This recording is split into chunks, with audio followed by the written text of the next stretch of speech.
We're getting engaged!" Across the counter, the young woman declared with joy. "This is a jewelry shop specializing in gems. I am standing here as a sales associate. Next to the woman talking about getting engaged is a man, my husband. I married him because he is older, cheerful, and reliable. However, about 6 months after our marriage, his business trips and overtime suddenly increased. While puzzled, I intended to support my hardworking husband. Yet, here he was meeting with a young woman. And by some twist of fate, on the day I happened to fill in at the shop, my husband stopped by with his mistress. Seeing my husband with another woman directly, even if by chance, I was shocked and my vision went dark. An engagement ring? What is the meaning of this? My trust in my husband, our happy memories, all shattered before my eyes. I am so loved by him. He contacts me several times a day, always picks me up and drops me off, and he immediately gifts me anything I say I like. Being loved this much, I am truly happy."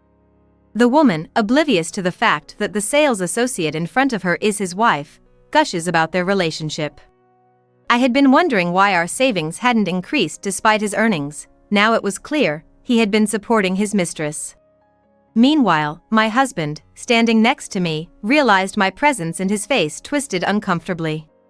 Trying to suppress the shaking and shock throughout my body, I pasted on a sales smile and spoke in an exaggeratedly cheerful voice. "Is that so? Congratulations. If you're looking for a diamond ring, the latest designs are in this showcase right here." Then, looking directly at my husband, I continued. "And for you, sir, this particular item is highly recommended." Seeing what I had presented, my husband's face paled as if drained of blood. His mouth trembled with agitation. Seeing this, a different kind of smile rose within me. What I had pushed in front of my husband was a divorce paper, already signed by me. "Please sign here. That will finalize our divorce. Good luck with your affair, partner. My name is Chloe. I work at a well-known jewelry store, and I am 29 years old. Our store carries a wide variety of accessories, and it's always clean, bright, and glittering. Our customers, seeking various gemstones like rubies, sapphires, pearls, and opals, all look happy. Whether it's for an anniversary gift or a treat for themselves, their eyes always sparkle as they look at the goods. Among these, the diamonds shine the brightest. Rings inlaid with delicately cut diamonds always dazzle, prominently displayed in the store. Most of the customers who buy them are, of course, couples or newly married. Seeing their happy silhouettes as they select and successfully purchase these items, happiness wells up even in those watching. And happiness. As for myself, I have been so enchanted by the charm of working at a jewelry shop that my own love life has always been secondary. I have often admired the couples and married folks who visit our store, but as I dedicated more to my work, I had less time to step into the dating scene. Seeing this, a friend introduced me to a man who would later become my husband, Charlie. He was 6 years older than me and worked in the sales department of an electronics manufacturer. I was attracted to his cheerful, talkative nature. And his ability to listen seriously when needed convinced me he was the only man I could marry after a few dates. After confessing, our relationship developed. About 6 months into dating, I initiated the conversation about marriage. Today, it's not embarrassing for a woman to lead such discussions. I confidently advanced the topic with him. Initially, he said it was too soon, but as I argued that it's better to marry and have children earlier, he agreed to marry. It appeared that many around him were also getting married at that time. Hearing about others, I realized I needed to seriously think about marriage. "Considering our future children, marrying you now is the best," he said. After that, the greetings to our families and the wedding preparations proceeded smoothly. I lost my mother to illness before I could even remember, and was raised solely by my father. When I brought home the person I wanted to marry, my father cried until his eyes were bright red with joy. Chloe didn't have a mother, and I know it was tough on her. Just seeing her get her dream job and work so hard makes me happy, but finding such a wonderful husband. I'm truly glad I raised her to this point," he said, choking up with tears. My fiancé and I comforted him together, thinking about how we wanted to give him even more peace of mind in the future. His parents were very kind people too, and I got along with them right away. My mother-in-law was impressed that I worked in a jewelry store and asked all about my job and the gems without any unpleasantness, and our conversation was lively. She also listened very empathetically about my upbringing. I can handle basic household tasks, but it might just be the bare minimum to get by for my father and me. I'm worried that there might be many things I'm lacking as I start to support Charlie. I confessed honestly. Laughing, my mother-in-law reassured me, "You've been doing well so far, that's enough. If you're ever unsure about anything, just ask me," she supported me. Throughout our engagement and after our marriage, she always took the time to teach me about household chores. I learned a lot from her about cooking in particular. How to make a delicious broth, how to store ingredients properly, how to make stews where the flavors soak in well, and how to bring out more flavors in stir-fries. And my mother-in-law never looked down on me or ridiculed me for what I couldn't do. She always explained everything with care. I came to genuinely adore such a kind mother-in-law, trusting her as if she were my own mother, which I never had. Although my husband had a busy job in the sales department, he never brought work home and did not go out with colleagues on holidays. Thanks to that, as long as he was at home, we could spend time together. After getting married, we continued to get along well, making small talk over meals and going out for drives or to movies on weekends. He never complained about my struggles with household chores. In fact, he even praised the dishes I learned and practiced from my mother-in-law. However, there were times when he had to stay late at work for overtime or go on business trips that included overnight stays. Having seen my father work hard to raise me, I found my husband's dedication to his job reassuring, and although I felt lonely, I supported him. I also continued to work after our marriage, and we both took pride in our careers, which even made me feel proud. The unease started about 6 months after we were married. My husband's work remained busy, but the frequency of his business trips and overtime began to increase. Previously, busy periods were at month-end, and overnight business trips occurred once or twice a month, but lately, he had been coming home late regardless of the season, and the number of trips had doubled. Without implying anything, I casually asked him if there was a reason for the increase in his workload, and he told me, "I might be getting a promotion soon. I need to deliver bigger results than before. Now is the time to really push." Working harder before a promotion or raise is common. And as his wife, I was happy about the prospect of his promotion. I understood and expressed my support for his promotion. I also mentioned this to my mother-in-law, who I kept in touch with. She said curiously, "He's not the type to overwork himself, for better or worse." We both hoped his work would settle down soon, and ended the call with that thought. However, the next month there was no report about it. I was troubled. I didn't want to rush his promotion. Since I was working too, I didn't want to act like a money drain. But by that time, he was staying out overnight almost every week, and on other weekdays, he often came home after midnight, increasingly neglecting his family life. Of course, we hadn't been blessed with children as initially hoped. Moreover, we hardly had any time together as a couple. "Is it still a busy period? I'm worried you might wear yourself out with all this overtime," he replied indifferently. "I think it'll be busy for a while. Our department is told to keep up the spirit so we don't fall behind the others." He didn't even look at me, just kept tapping on his smartphone screen. After a while, he closed his phone and told me in a businesslike tone as if our previous conversation had never happened. "I have another business trip next week. I won't be here, so just do whatever." "What, another trip? What day?" "Thursday through Saturday, 3 days. Don't worry about the house, see ya." With that, he turned his back and left the room alone. Indeed, whether he was busy or not, he never complained or expressed dissatisfaction about household matters. Even when I was busy with work at the store and neglected the cleaning, my husband never said anything. I used to think it was kindness, but now I see clearly that it's not affection, it's just neglect. Am I just an insignificant presence to him? Why has it come to this? And there was something I hadn't mentioned to him. My job also involves travel, albeit rarely. Since the store I work for is a national chain, sometimes I have to help out at other locations. Usually, it's just among nearby stores, but this time, due to staffing issues, I had to travel about 2 hours by train to a distant store. This coincidentally overlapped with the day my husband was going on his next business trip. He seems to care little about home, so he wouldn't say anything about my being unable to take care of things while I'm away. But more than that, I had concerns about this business trip. I picked up my phone and sent a message to someone. After a quick reply, I decided to call them. The next week. As promised, I saw off my husband who was leaving on his business trip, and then I set off. After a long train ride and several transfers, I arrived at the destination store exhausted, but the job was just beginning, so I psyched myself up.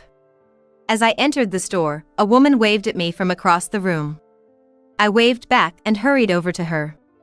She worked at this store and was a colleague when I first joined the company. Her name is Nikki.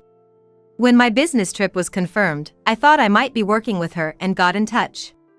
And yes, she was also the person I spoke to on the phone the day I learned about my husband's trip.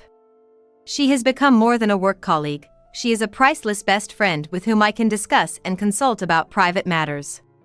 Thanks for coming all this way. No, I'm happy we can work together. Looking forward to the next 3 days. We rejoiced at our reunion and then got down to our respective tasks. Since it's the same brand, the work methods are mostly the same. I was getting along smoothly with the job, learning anything I didn't know from her. Then, in the afternoon, as I was doing some paperwork in the staff room, a man entered the store. Nikki was at the counter and greeted him. Out of habit, I peeked inside the store to check on the customer. At that moment, I couldn't believe my eyes. Because the man was none other than my husband, Charlie. Why is he here? It's still daytime, what about his work? It couldn't be that both his business trip and this schedule overlapped. But they did overlap. The schedule and the destination. Yet, it was hard to believe he was here on business. What was he doing in such a place? Just as I was about to call out to him, another woman entered the store. She ran up to my stunned husband with a smile and said, "You shouldn't have gone in without me." The young woman, probably in her early 20s, scolded him in a spoiled voice and entwined her arm with his. Then, leaning close, she began talking to him. Now, it was my turn to be frozen. What is happening right now? Who is this woman getting so cozy with him? Nikki is my best friend. I even invited her to my wedding. She must know that the customer who just came in is my husband. She glanced back at the employee's room where I was and made eye contact with me, nodding meaningfully. I nodded back. Then, with an innocent expression, Nikki approached the two, asking, "Can I help you find something?" While hiding behind the wall, I eavesdropped on their conversation. "We're looking for a diamond ring," a high-pitched female voice responded. "Oh, I see. Then, this section has the latest designs. If you prefer something more classic, these over here are our best sellers," Nikki explained calmly. "A gift?" she inquired. And the woman answered, "Yes, we're looking for an engagement ring." At that moment, everything went dark before my eyes. It felt as if I had been hit hard on the head with something large and solid, sending a numbing shock through my body. What did she just say? An engagement ring? And he's standing right next to her, my husband? A jewelry shop is supposed to bring happiness to customers along with the brilliance of gems. Yet here, in this shop of happiness, my own joy was shattered. My heart pounded violently as my head felt burning hot. Yet my heart grew colder and colder. Trembling, I reached out a hand to the desk in the office. There was something placed there. "Oh, are you getting engaged?" "Yes. As soon as possible, right?" The woman's voice sought affirmation from my husband. I couldn't hear any reply from him to her. Struggling to breathe and clutching at my tight chest, I gathered my strength, straightened my back, and went back out to the counter. "Welcome. You're looking for a diamond ring, I see," I said, forcing the brightest smile I could manage as I approached them. My husband was visibly shocked to see me, his eyes widening as if they might pop out.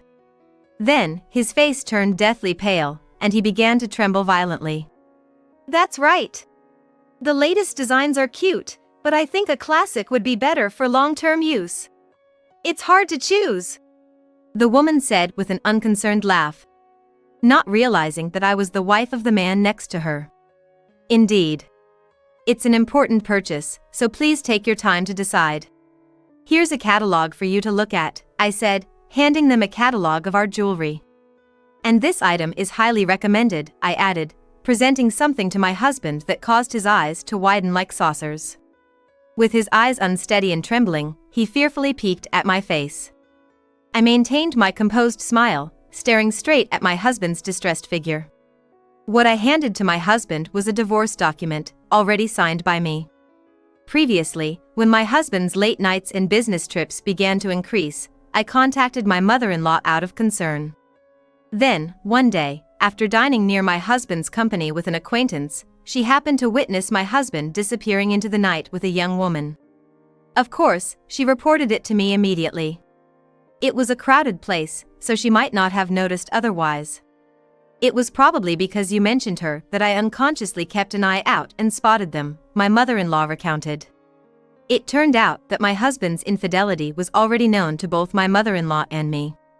Additionally, as his talks of promotion dragged on without becoming specific, and his days away from home increased, my anxiety grew, prompting me to hire a detective agency to investigate. While my mother-in-law's testimony was credible, it wasn't clear yet if my husband and this woman were indeed having an affair. The results of the investigation into my husband's behavior were clearer and came sooner than expected.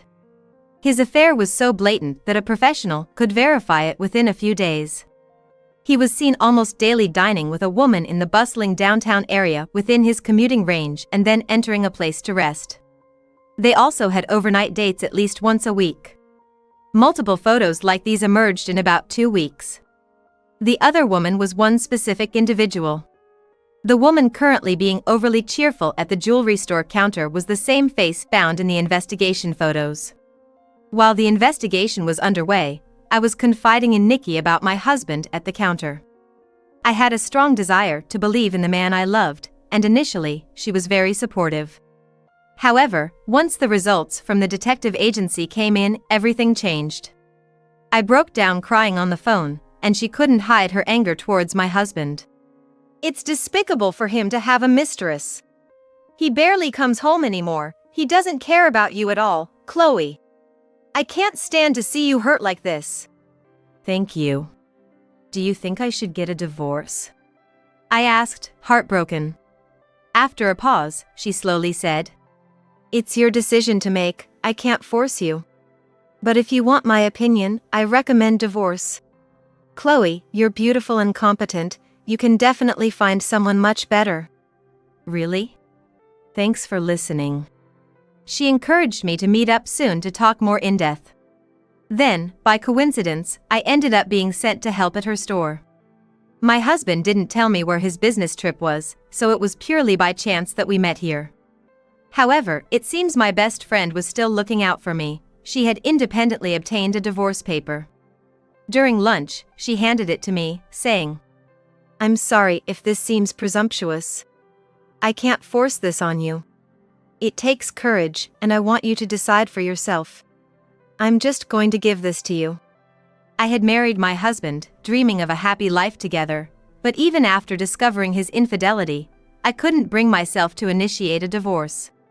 Nikki was making sure I could make that decision whenever I was ready, leaving it entirely up to me. I never thought I'd use that divorce form so soon. Seeing my husband with his mistress up close solidified my resolve. While my best friend was servicing customers, I quickly signed the divorce form and confidently walked up to my husband with it. "What is this?" My husband began to tremble, changing color. He was dressed sharply in a jacket I had chosen for him, his hair perfectly styled for his mistress. Just looking at him dressed for someone else was utterly revolting.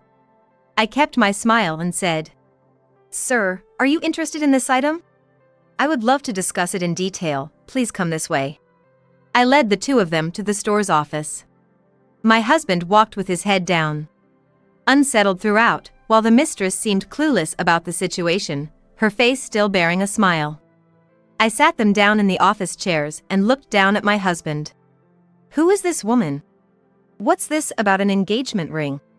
I suspected your behavior but never thought I'd catch you cheating directly. This settles it for me.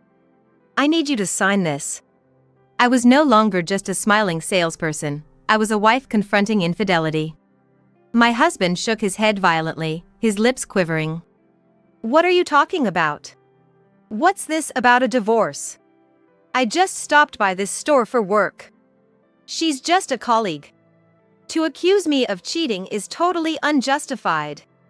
He tried to justify himself with harsh words. It's not an unfounded accusation. There's more evidence that you're having an affair with her. I began to say when the mistress interrupted. Wait, are you his wife? What a coincidence to meet like this. Wow, you look kind of flashy. She continued to speak, a triumphant smile on her face. You might be upset, but we really get along well. He contacts me several times a day, always picks me up and drops me off, and quickly gifts me anything I mention liking. He showers me with so much affection, I'm truly adored by him. She happily chattered on about how loved she felt, while I glared at her, disgusted and weary. My husband frowned uncomfortably. Do you know? A man loves only one woman in his life. It's only natural that he would choose a young and honest girl like me over a nearly 30-year-old woman. Wait, hold on! My husband raised his voice to stop the triumphant mistress. Chloe, wait, she's misunderstanding something. She's just a colleague from work, here for sales. I responded calmly to my husband's strained excuse. Does your job involve visiting jewelry stores for sales? He choked on his words. He might have felt like I'd hit a sore spot, but I was only stating the obvious. My husband's brows lowered, and he distorted his face as if he was about to cry. Even so, it only infuriated me more. I'm the one who should be crying. It was just a moment of weakness. I got a new colleague who was honest and cute, and But I'll stop this. An engagement is out of the question. Please forgive me. The mistress was shocked by this. What are you talking about? You said you wanted to divorce your wife soon and marry me. Shut up. Shouted by my husband, the mistress looked frightened. Watching this farce, I shook my head without changing my expression. Even if you say that to cover it up, I can't trust you. Even if you really break up with this woman, considering how much you've seen each other and neglected our home to have an affair, I can't continue living with you. Let's get divorced today. Sign here now. I can't just do that all of a sudden. Why are you arguing? He said he loves me the most. My husband refused to sign, and the mistress interrupted again. Let me be clear, I've already investigated your behavior through a detective agency, and even your mother knows about it. Don't think you can escape. There's no choice but to divorce. If you won't sign, I'll take this to court, I said, folding the divorce form and forcibly stuffing it into my husband's pocket. Taking advantage of the moment, my husband grabbed my arm strongly. Don't lose it! I said I'd break it off with her. Let go, it hurts. And stop causing a scene in the store. As we struggled, the mistress intervened again. Why are you breaking up with me? What's so good about that flashy wife of yours? My husband kept making excuses and throwing tantrums, refusing to divorce. The mistress repeatedly interrupted, bragging about her relationship with my husband. It was getting nowhere. Seeing my distress, Nikki picked up the store's phone. She must have sensed danger, as she quickly called for the security guard. Minutes later, my husband and his mistress were dragged out of the store by security. My husband looked dissatisfied until the end, but he had sown the seeds of his own misdeeds. It was his own fault. That was tough. But you were brave to declare a divorce, Nikki said with a smile as calm returned to the store. No. I think I also caused the commotion and troubled the store. I'm sorry. Thank you for keeping the divorce form. I've been worried about you, so I kept the form with me. It's up to you to decide, but I want you to be happier. Nodding, I teared up. I have a supportive best friend. My mother-in-law and even my own father are watching over me. Despite this ordeal, I've resolved to find happiness on my own terms. When I finished my shift and returned home, my husband seemed to have returned before me. His jacket was in the entryway. Just seeing them made me shiver with disgust. I'm done with her. So please reconsider the divorce. My husband was waiting for me in the living room. But no matter how much he apologized now, it couldn't undo the betrayal he had continued to commit. I had heard from Nikki that cheating habits don't just go away. Even if I forgave him now because of his momentary apology, if he did the same thing in the future, I couldn't bear it. I don't want to be betrayed again. So you've been lying about work this whole time to meet her, I said coldly, and then pulled out the photos I had received from the detective agency, laying them out in front of him. Seeing them, my husband's face contorted. Do you understand how much you've hurt me with all this? I can no longer trust you. I think it's best if we go our separate ways. I then asked him if he had signed the divorce papers. Reluctantly, like a child showing a hidden test answer, he handed me the divorce papers with a dejected look. His signature was there. You've signed, but are you really going to file this? With a forced smile perfected from years of customer service, I responded. Thank you for signing. I'll gather my things and submit this. Thank you for everything. Goodbye. Turning my back on his despairing face, I held the divorce papers in hand and walked away. That very day, I packed my belongings, filed for divorce, and returned to my parents' home. When they heard what had happened, my father was very angry and saddened. He comforted me and welcomed me back home warmly. It's really unfortunate about your husband. However, you've always worked hard, and perhaps you'll find someone better. I just want you to find your own happiness. Tears welled up as I felt my father's love, and I nodded. Unsettled by just getting a divorce, I used the savings I had accumulated and consulted a lawyer specializing in divorce issues. With the evidence from the detective agency, the process went smoothly. Of course, my husband called several times to protest, but I firmly told him that I had no intention of withdrawing it. Afterward, I stayed at my parents' home for a while, requested a transfer at work, and moved to another store as soon as it was arranged. As I began living alone, I slowly started to regain a peaceful life. Nikki contacted me soon after to ask about how I was doing. When I told her I had divorced, she seemed relieved and wished me success and happiness in the future. Then, 3 months later, after finishing work one evening, my phone rang unexpectedly. The caller ID showed it was my ex-husband. What could he possibly want now? I hesitated, watching the screen as it kept ringing, but eventually, I answered reluctantly. Hey, help me out!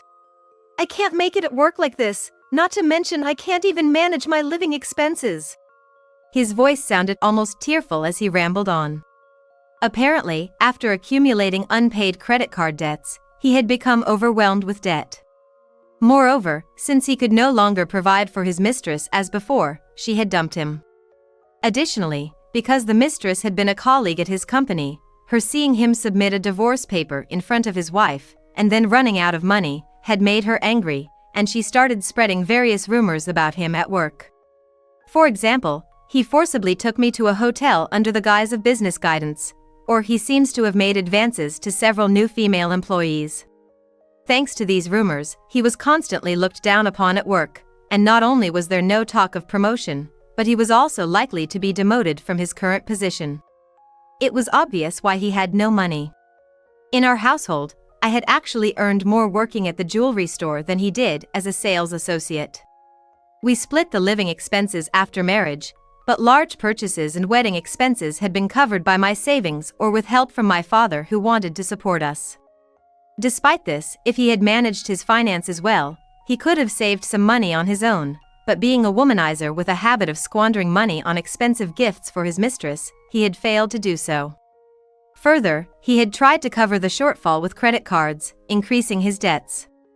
The bad rumors are unfortunate, but it's true that he has a fondness for younger women. When I met him, I was the youngest at that party. I remember, when new graduates joined his sales department, he seemed a bit too pleased as he told me about the influx of young women. My debts keep growing, and I can't manage the payments anymore. I'm headed straight for debt hell. It's all out in the open at work, and now there's no chance for a promotion. I'm done. What do you expect me to do with that information? Isn't this mess from chasing after young women after we got married your own fault? As he continued his sob story, I firmly told him, "Don't be so cold. We were once a couple. Help me out here. Even lending a little money or finding me a new job would help." His selfish and convenient demands were so absurd that I laughed. How can you have the nerve to ask me for such things? You destroyed our marriage, didn't you? There's really nothing I can do for you, so you'll have to handle this yourself. I then ended the call. What was all that about? No matter what he said, I couldn't feel any sympathy for him. I was so exhausted that I just fell onto my bed, and before I knew it, I had fallen asleep. A few weeks later, while I was working as usual at the store, the door opened. I greeted as usual. But when I looked up, I was shocked into stiffness. Approaching me with loud, clicking footsteps was my husband's mistress, whom I had met only once before. Her hair, likely maintained expensively at a salon, gleamed, and her face bore the trendy, elaborately natural makeup. On closer inspection, it seemed she might have had some cosmetic surgery. Boldly slung over her shoulder was a new designer bag. There's no way her entry-level salary could cover all of this. Surely, my husband had funded these luxuries, now invested in her beauty. Her overly sweet perfume wafted over to the counter.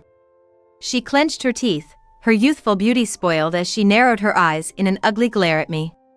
Then, she suddenly slammed her hands down on the counter and leaned in close. "How could you do this to me? Because of what you did, my happiness is ruined." I blinked in confusion. How had she even found out which store I was working at? Had she been going around to each store of the same brand, driven by obsession? "The day I met you, he stopped loving me. He used to adore me and fulfill all my wishes." I don't understand what you're saying. Also, please keep it down inside the store. She didn't listen to my attempt to calm her and interrupted me, continuing to rant. "And now, after the divorce, I found out he has no money. I wanted him to divorce his wife so I could marry him, a rich man who spoiled me. This is the worst. I just wanted to be loved and happy. You've ruined my life." Her shrill voice filled the store. Employees peeked from the back, and even passers-by started gathering around like onlookers. This could seriously damage the store's reputation. I needed to do something fast. Before I could think of what to do next, her hand reached out over the counter, grabbing at me. "You wrecker! Harbinger of doom! If only you hadn't been there from the start, I would have continued to be adored and happy." She continued to cry out. Soon after, an employee quickly went to the back, and shortly thereafter, the police arrived. They swiftly took her into custody. "Let me go! Are you trying to turn me into a criminal?" "We suspect you of disrupting business, but we'll discuss this later," the officers stated evenly as they escorted her from the store. Indeed, it was too much to have disturbances in the store not just once but twice. I deeply apologized to the staff for the inconvenience and expressed my gratitude to those who called the police. Naturally, I couldn't just be forgiven. I had to explain the situation to the corporate later. The affair with the husband and the mistress's outrage were embarrassing topics, but it was my responsibility as a professional. My role as a store manager was reviewed, but thankfully, no formal reprimands were issued. I decided to refocus and dedicate myself to my work. Despite the commotion, it didn't cause a significant drop in sales, and daily operations continued smoothly. Our store was always stocked with a variety of gems like emeralds, topazes, rose quartz, and garnets, which all seemed to make the customers happy. Indeed, a jewelry store should be a place of happiness, I often felt profoundly. The mistress, after being interrogated by the police, managed to avoid charges for the disruption, but ended up having to answer in-depth questions about the affair. The fact that she had been involved with a married man became known to her company through the police, and she tried to spread bad rumors about her lover to cover it up, which eventually made her despised at work. She faced petty cruelties from a senior female colleague and was ignored by others, leading to stress and errors that rendered her job untenable. 2 months later, she faded out of the company in what looked like a voluntary resignation. As for my husband, even as the mistress's position worsened, the reality of his infidelity didn't vanish, making his work environment uncomfortable. Nevertheless, he clung to his job despite a potential pay cut. However, months later, overwhelmed by escalating debts, he made the rash decision to tamper with company funds. Naturally, this was discovered, causing a major scandal, and he was dismissed. Of course, he tried to seek refuge at his parents' home afterward. But his mother, furious and informed of everything by me. And his father refused to forgive him. I raised you better than to cheat on a devoted wife with younger women. Don't ever cross our doorstep again, they rebuked him as they turned him away at the front door. The aftermath for him remains unclear, but no news suggests he managed to find a comparable job. Struggling with piecemeal jobs, he barely makes ends meet while trying to pay off his debts and alimony. His life teeters on the brink. Meanwhile, my relationship with my mother-in-law, who had disowned her son, remains strong. We've built a bond that doesn't require his involvement, and I still visit her to learn cooking and share meals. Now single, I find joy in cooking for myself and cherish the meals I share with her. Enjoying our time like close friends of different ages. Thank you, and be happy.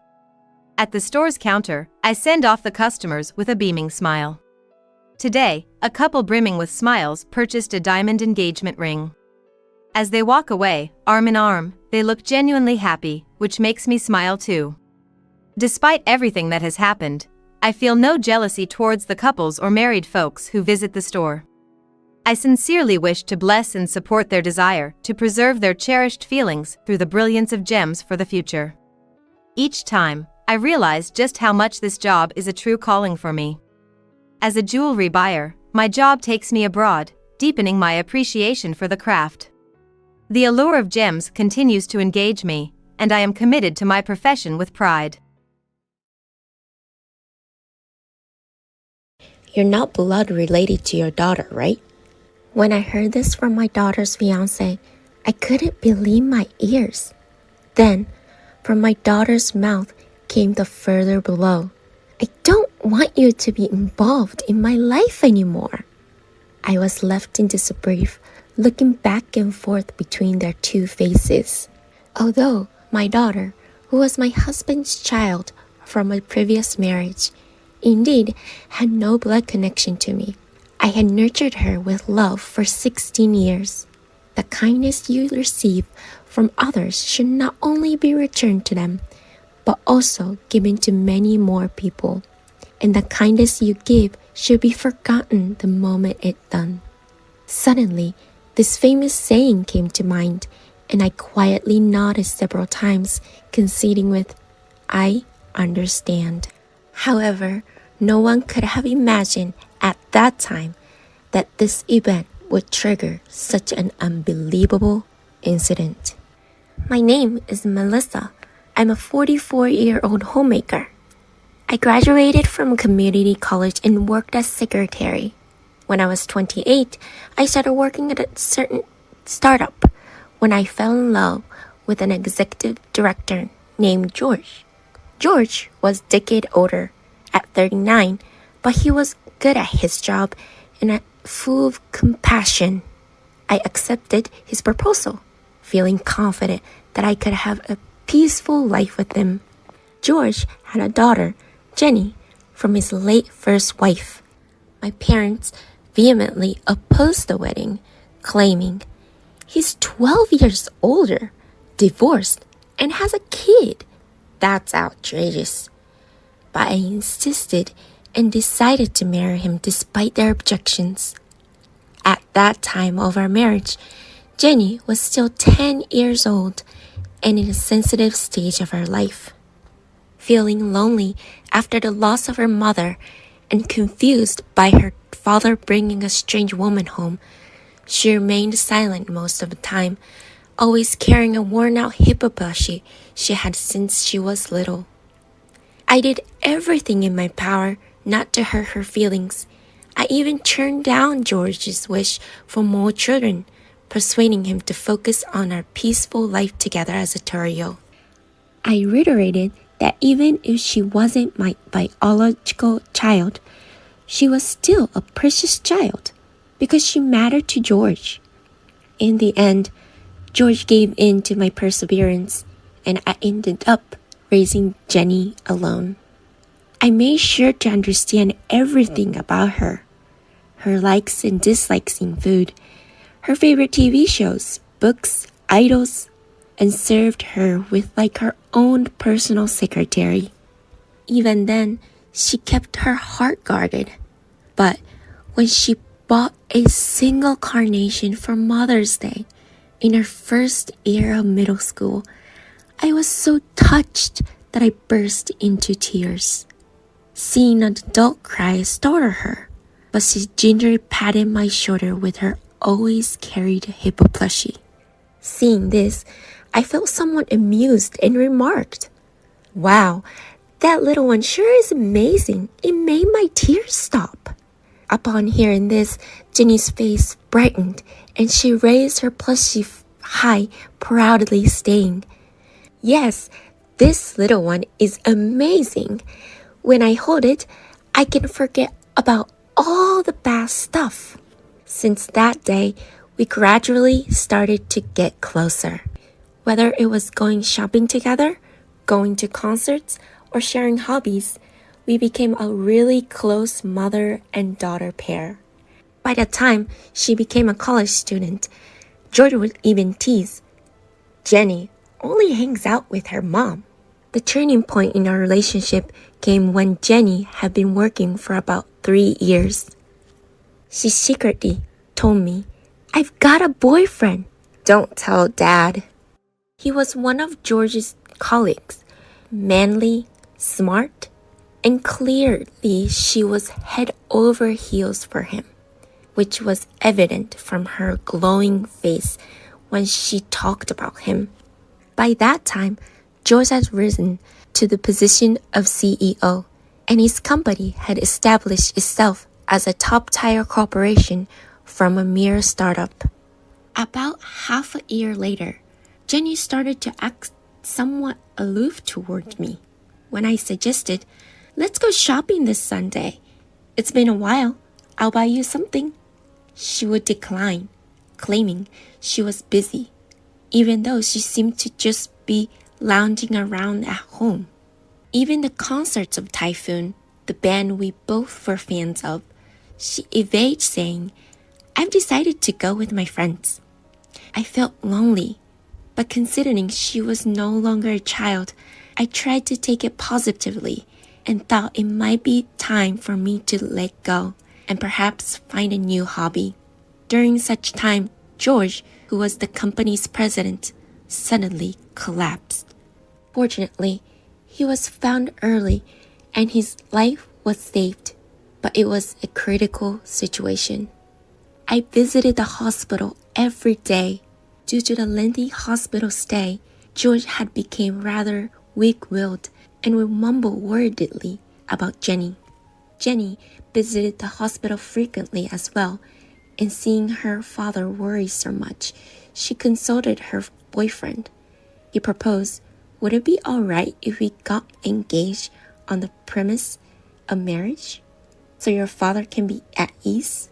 When George met Jenny's boyfriend, he cried tears of joy and bowed his head, saying, "Please take good care of my daughter."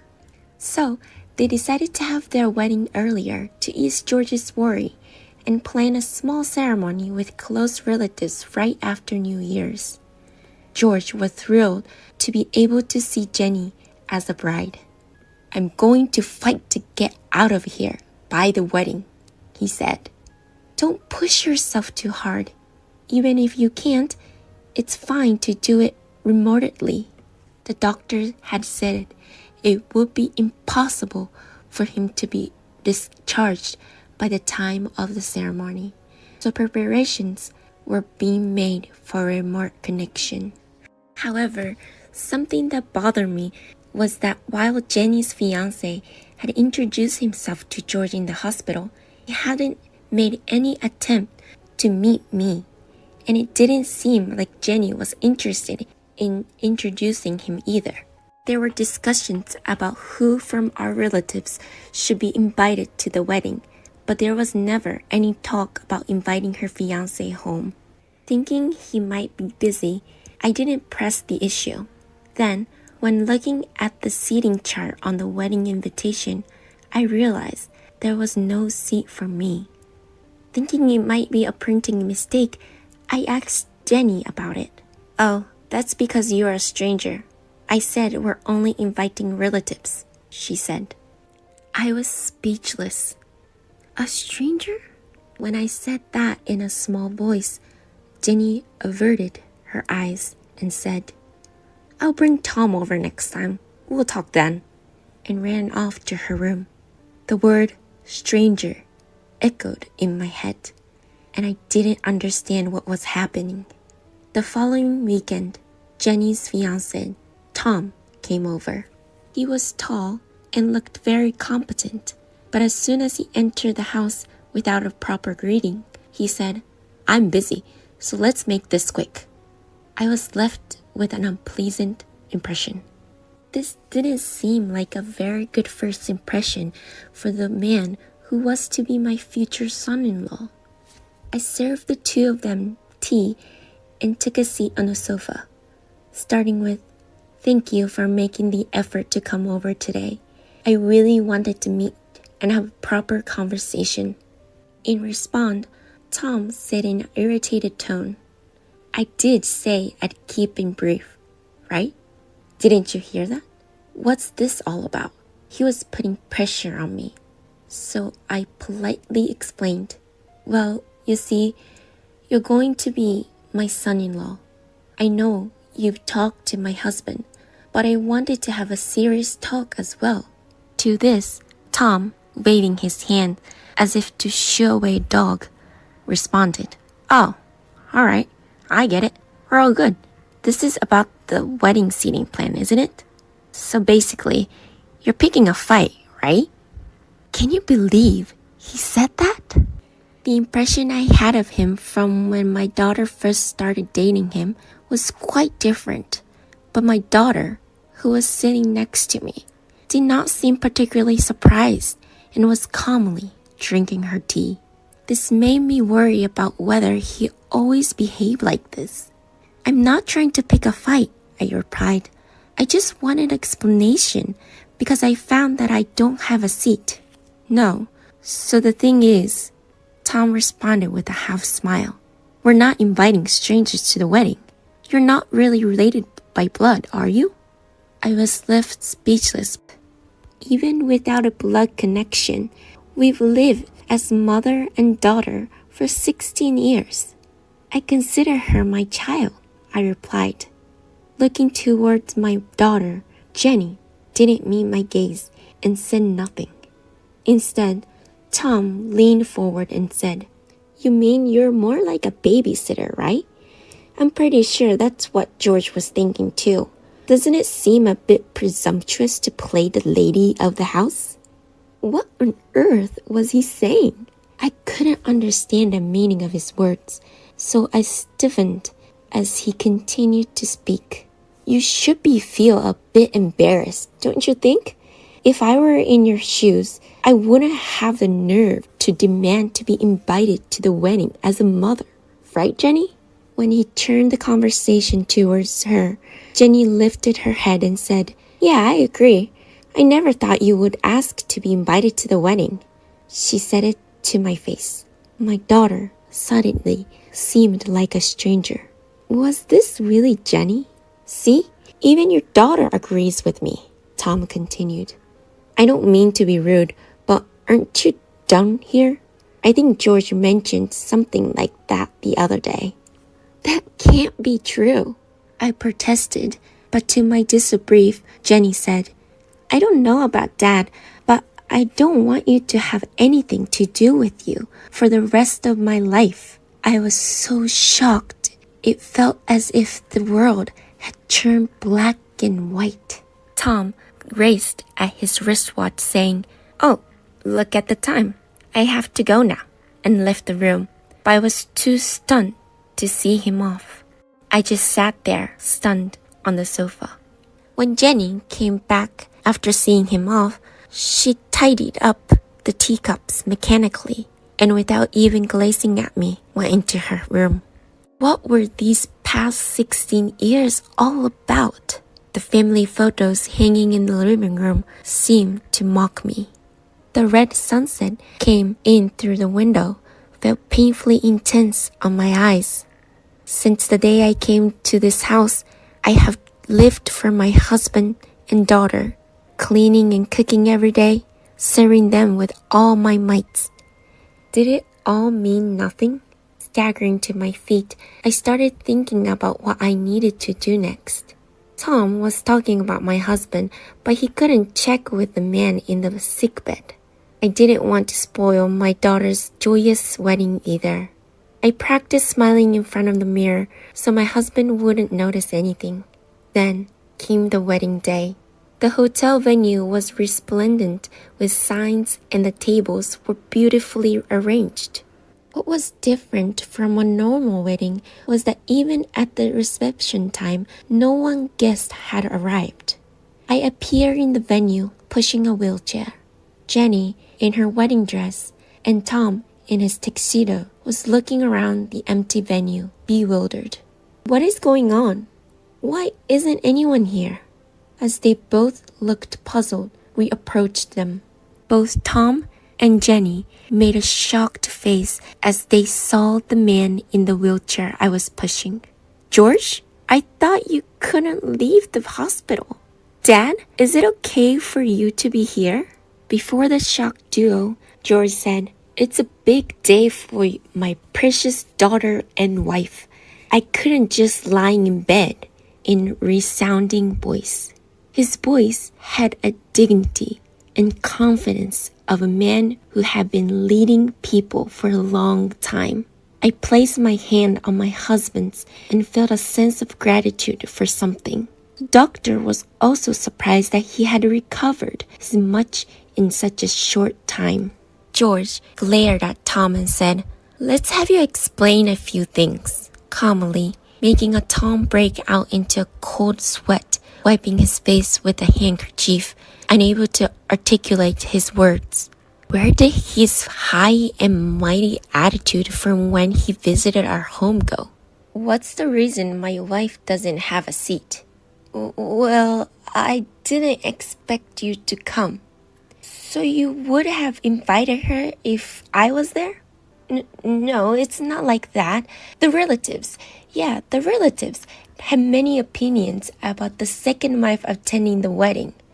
My wife has been helping with caregiving at the relative's house and regularly visiting the hospitalized relatives. She's known to be very kind. When George said that, Tom started to get visibly flustered. Oh, that's strange.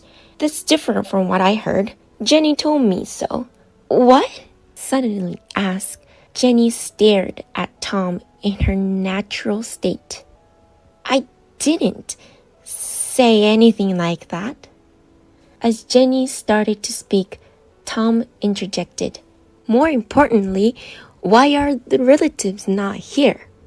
George sighed as he looked at the two and said, That's easy. The relatives who saw the seating plan without my wife's name thought it was strange and asked me when they came to visit me yesterday. It seems you've been referring to my wife as a stranger. His last words were filled with a terrifying anger. Even I, who was nearby, felt frightened. The actual Tom was shivering with a pale face and in a strained voice. I was doing it for the boss. I thought it was for the best. Jenny agreed with me and sought agreement from Jenny again. Looking altered lost, Jenny replied, What? Tom, with a force as if he was about to attack, railed on her. You agreed, didn't you? You said you never owned anything to her. You said it was a nuisance to have her acting like your mother. What are you even talking about? I just did what you told me. Shut up, be quiet. As Tom yelled Jenny in a fit of rage, threw her tiara at him. You're the one who needs to be quiet. Stop acting like a parasite. Tom looked taken aback. It was as if time stood still for a moment. You always act so submissive around my father, but so arrogant around my mother. It's embarrassing. Jenny? I finally realized that all the stories you told me about my mother and father were lies. What are you saying? Don't act so high and mighty. Tom was clearly taken back by Jenny's outburst. Jenny, who had come to a realization, suddenly let out a sigh and said, It was all a lie. She then grabbed the hem of her white dress and started to cry. As I wiped away her tears with a handkerchief, my daughter looked up at me and began to mumble in a small, monotone voice. He told me that you married for the wealth. It struck me that I've never visited your family's home, and that you had a relationship with my father before my biological mother passed away. He said you've been betraying us from the start. He mentioned that these rumors are going around the office. I let out a sigh and said, I only became your father's secretary after mother passed away.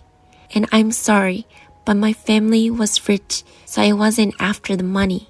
But they disowned me when I married a divorced man. Jenny crumpled her face and said, I'm sorry, Mom, and clung onto me. I hugged her back and said, Silly girl, while patting her head like a child. Maybe she had been anxious all this time, wondering whether a mother who isn't related by blood could truly love her daughter. I took out something from a paper bag and handed it to her. It was a stuffed hippo that she used to carry around her when she was young. I had taken it out of a storeroom. I thought you might need this today. Jenny looked at it with surprised eyes and then held it close, saying, You knew you were the best, Mom, as she laughed through her tears. Of course, honey. And I laughed with her, and in the end, we both cried our hearts out, hugging the stuffed hippo. We both could feel each other's loneliness through the warmth of our bodies. George looked at us and said, Don't forget about your old man. We both burst out laughing. Poor Tom was left kneeling on the floor, dumbfounded. But when George said, You will face the consequences, prepare yourself, it seemed as if something snapped in him and he started yelling, Damn it! I thought I could marry this woman and take all the wealth for myself. Damn it! He kicked a nearby chair and looked around the empty venue. He shouted, Damn it! Damn it! Presumably, Tom schemed to exploit a young woman he'd met by chance, fueled by a desire for wealth. He planned to possess everything, estranging my husband and me by calling me a stranger and not inviting me to their wedding. I suspect the aim was to drive my husband and me to divorce and thus compel me to renounce my inheritance rights. In other words, his plan to marry my daughter was entirely motivated by his desire to gain my husband's assets. Upon discovering this, my husband leveraged all his power to prevent Tom's relatives from attending the wedding. The very people themselves, Tom and my daughter, George, came to straighten them out, pushing through his sickness to make it to the venue.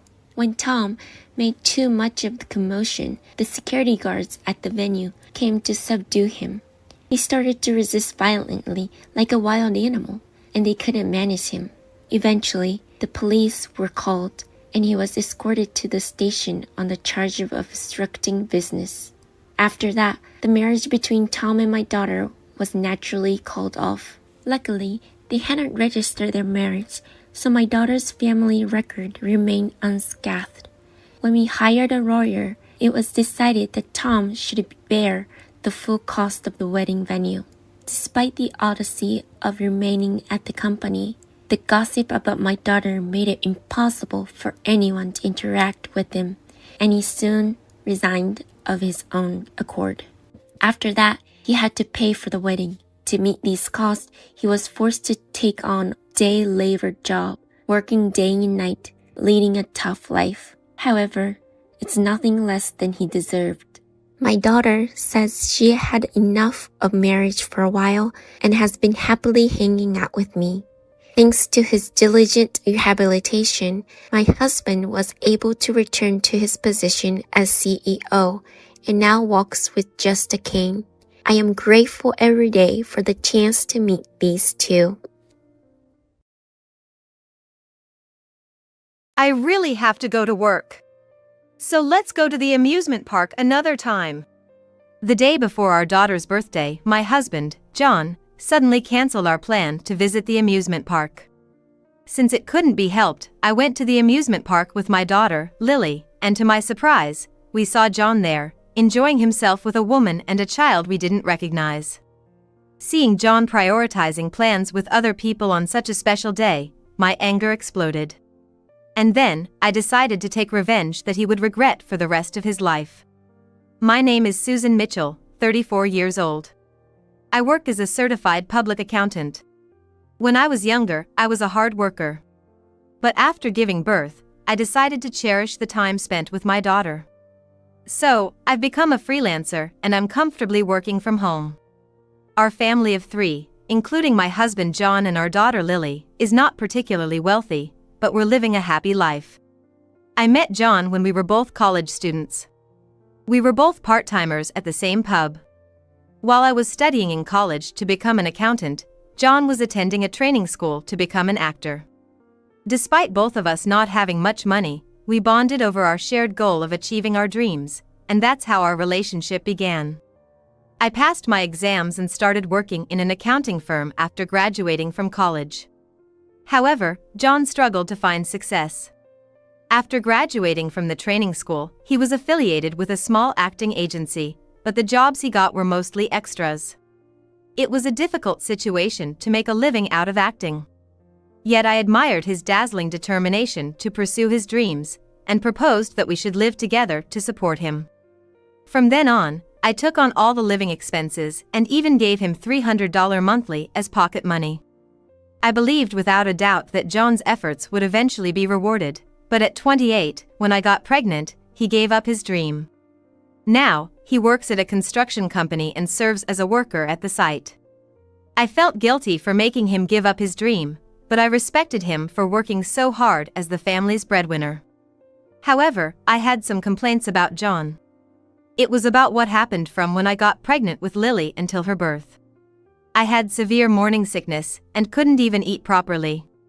Even when I was in the toilet, unable to bear the sudden bouts of nausea, John showed no signs of concern. I couldn't do the housework, and the sink was always full of his eaten instant noodle cups and empty bottles. Could you help with the housework? I'm not feeling well. Housework. Just leave it. I have to start work next week, so I gotta enjoy my current free time. Whether he was joking or serious, I got irritated with John's complete lack of will to help with the housework. However, John probably doesn't care at all even if it's dirty. On the contrary, I'm a bit neurotic, and I'd get bothered if there's anything in the sink. I thought this was a matter of personality, so I should do the housework if I'm the one bothered by it. So, no matter how difficult it was due to morning sickness, I was desperately doing the housework. Then came the day of delivery. I started having contractions, and asked John to call a taxi. While sweating profusely and bearing the pain, we arrived at the hospital.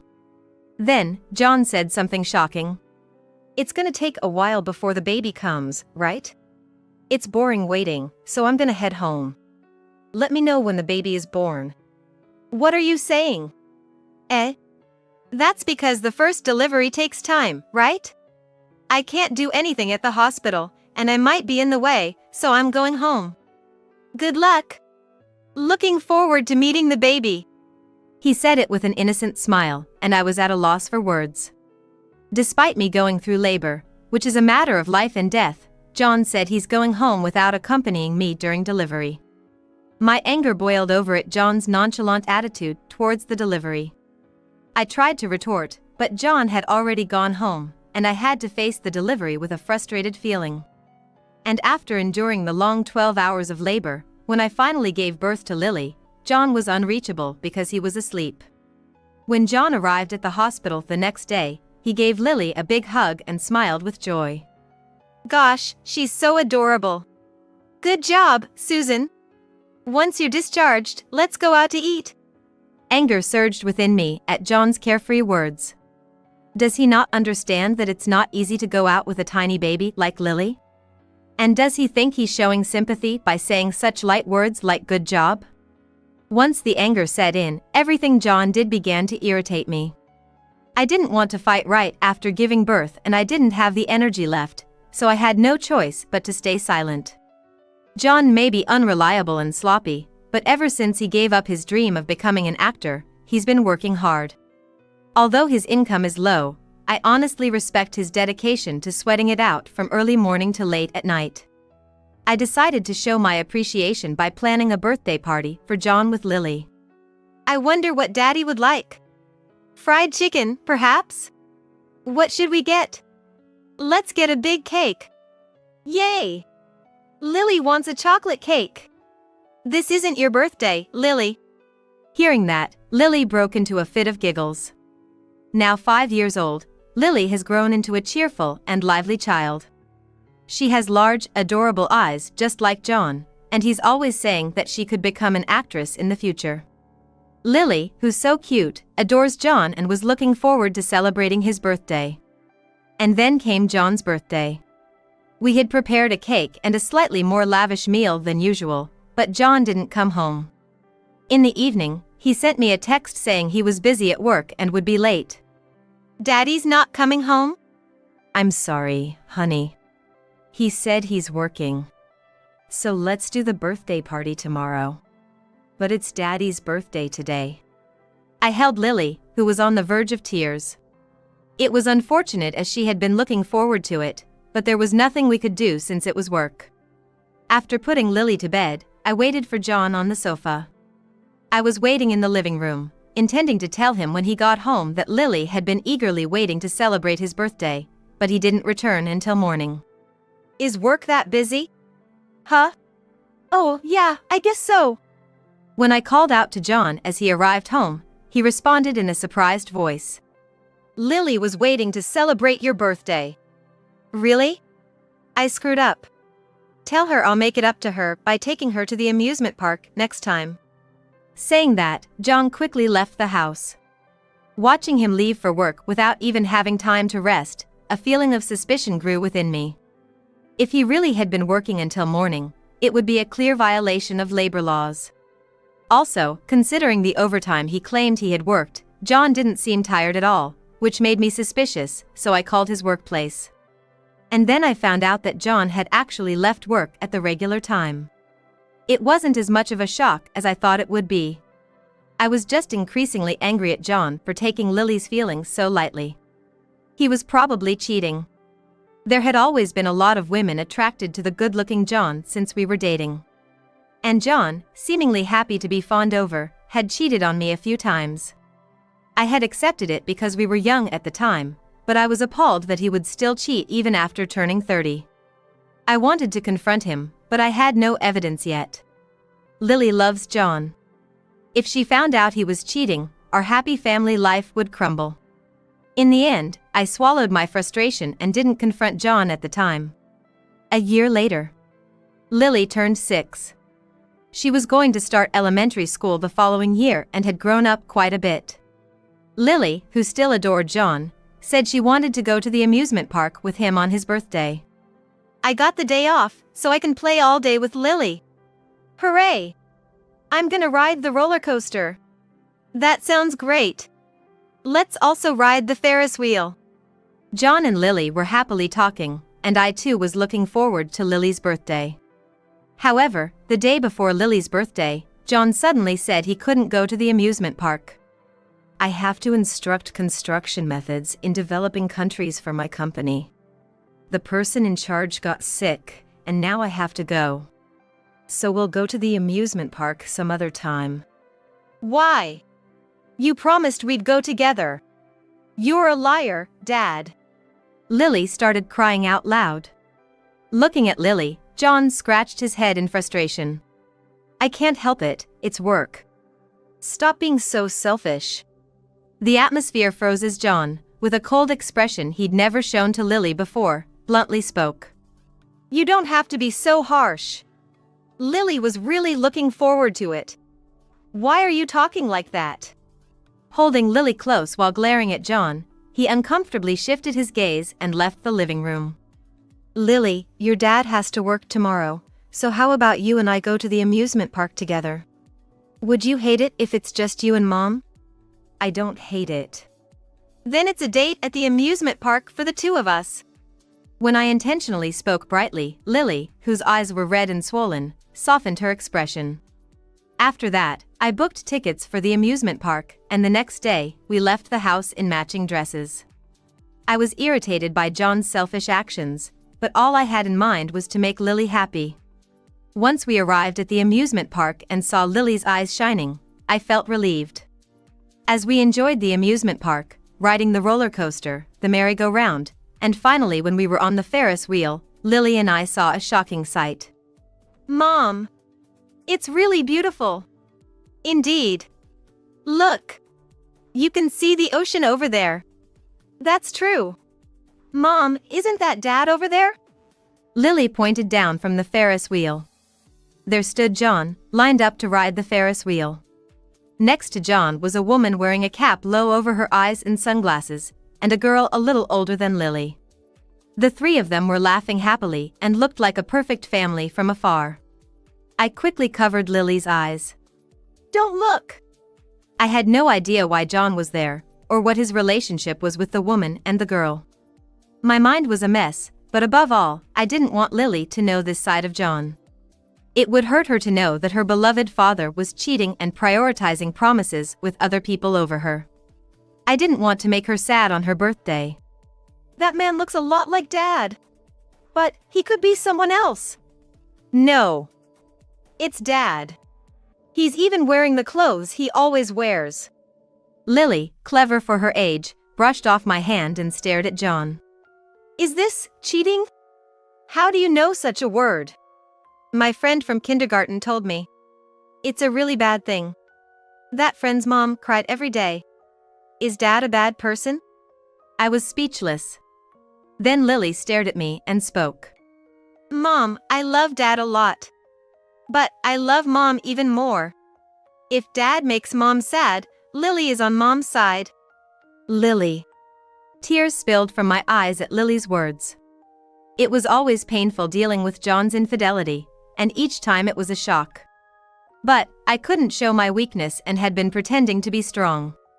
However, after Lily spoke, I felt the pain in my heart and naturally started crying. All the while, Lily held me with her small hands.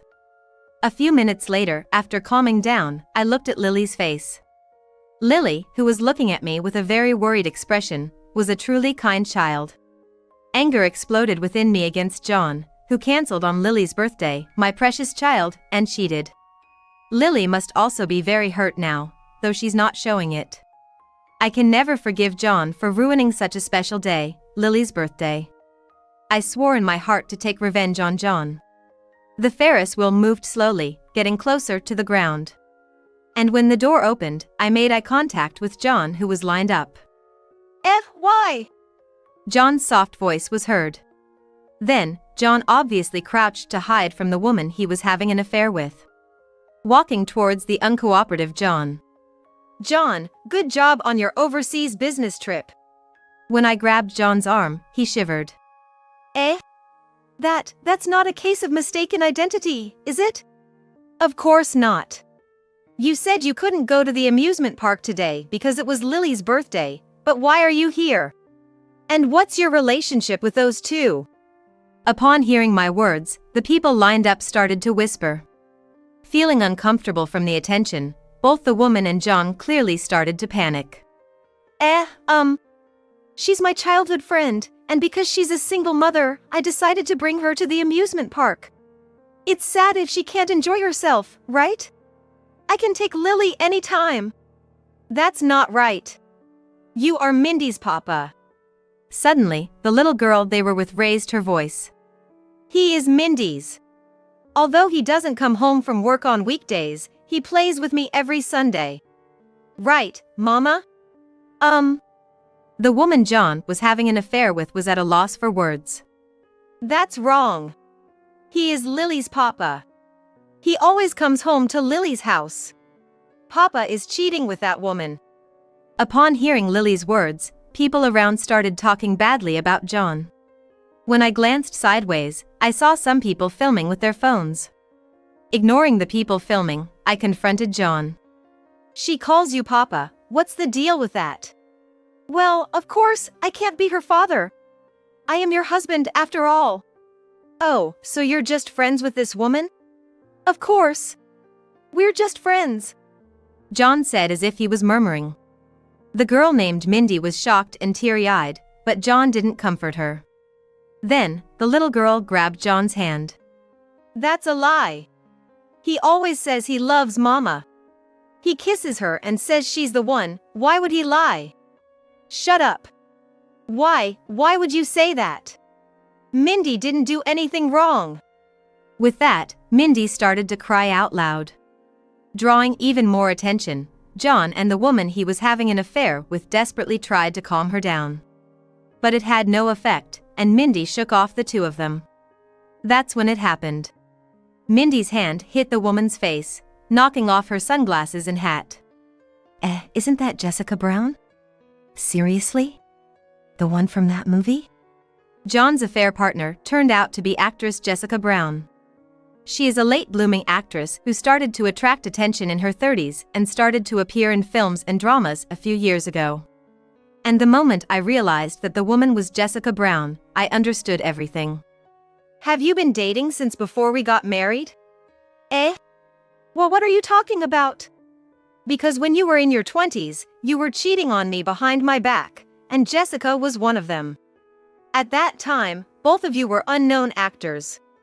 Looking at Jessica Brown's face, I immediately realized that she was the one John had been cheating on me with in the past. Knowing she was appearing on TV after having an affair with my husband and making a success of herself as an actress, I felt a bit irked. But I didn't know that she and John still had a relationship. You knew that John was married to me, yet you kept having an affair with him. How did you feel about that? Were you laughing at me behind my back? When I said that to Jessica Brown, she hung her head and started shaking.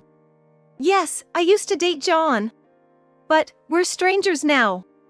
I was being bothered by him and I'm annoyed. So I haven't been cheating. What? What are you talking about? You said we would get married when you became more famous. You told me to endure with my current wife until then, so I've been waiting without divorcing. I didn't say anything like that. I can only think about my work right now. Don't bother me. Jessica Brown dumped John without a second thought.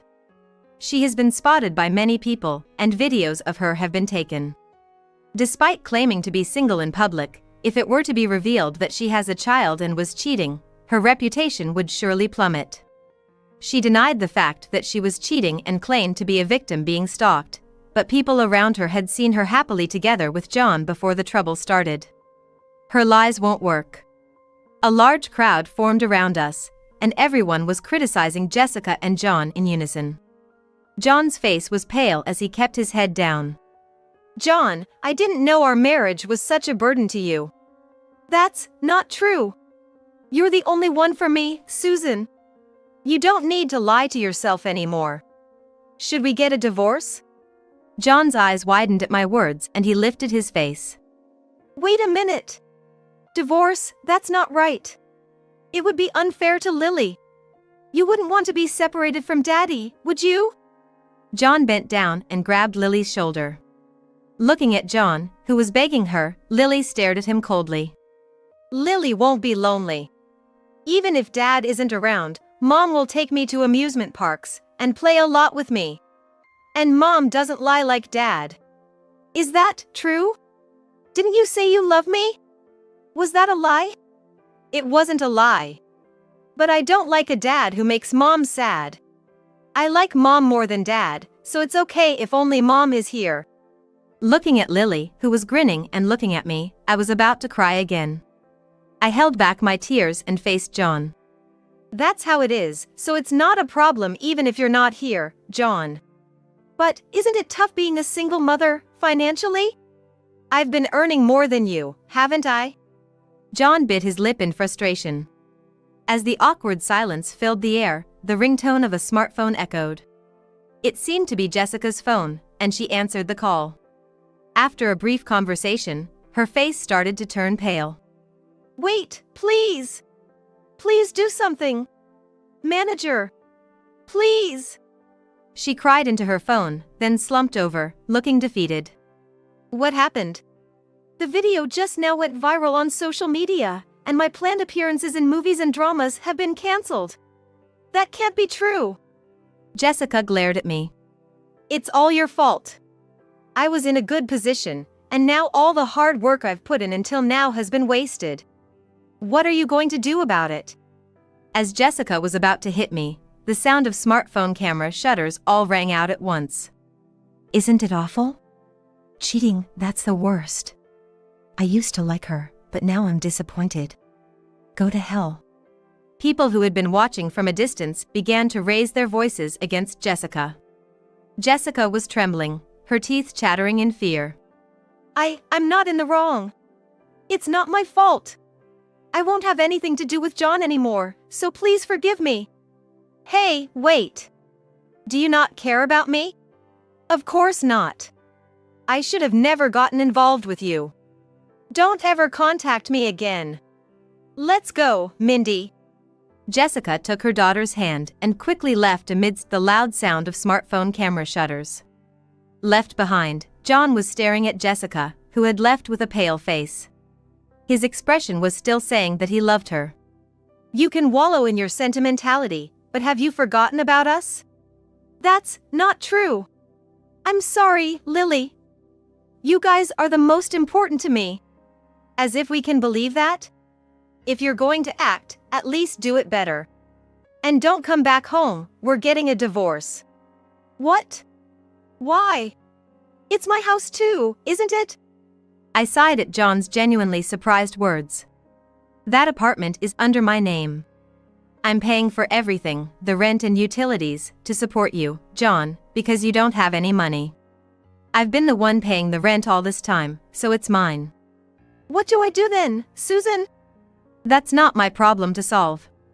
But be prepared, I'm going to demand child support. Child support?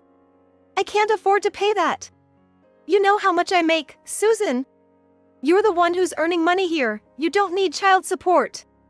I lost my patience as John started making a fuss. Stop it. Lily is your daughter. You have a responsibility to raise her. Since you're not taking care of her, at least pay the money. Hearing this, John lowered his brows and wore a pitiful expression. But I need to pay for the apartment, and if I also pay for the gas and water, I will run out of money, and getting a new job is just too exhausting. Can't we pretend the divorce didn't happen? John pleaded with upturned eyes. In the past, I would have indulged John's pleas, sighing but ultimately letting him have his way.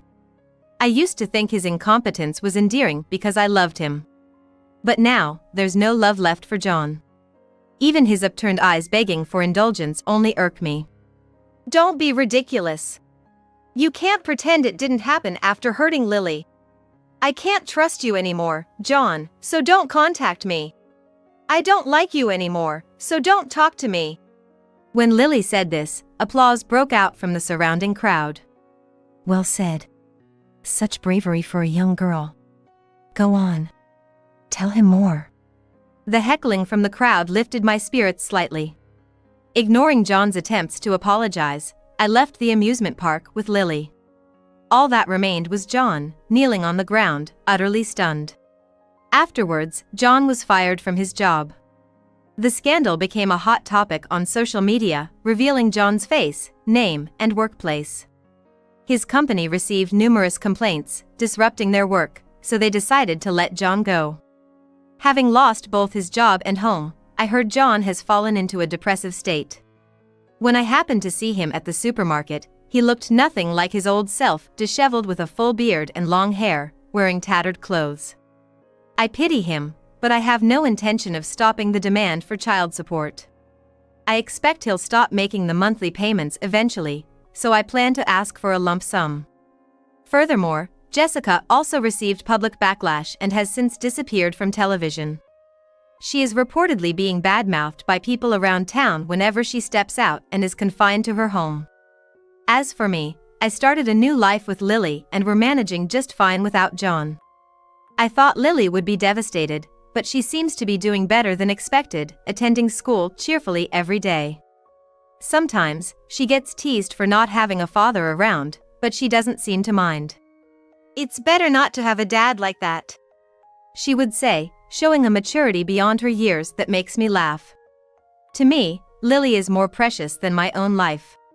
I vowed to do my best as a mother to ensure she never has to feel sad again.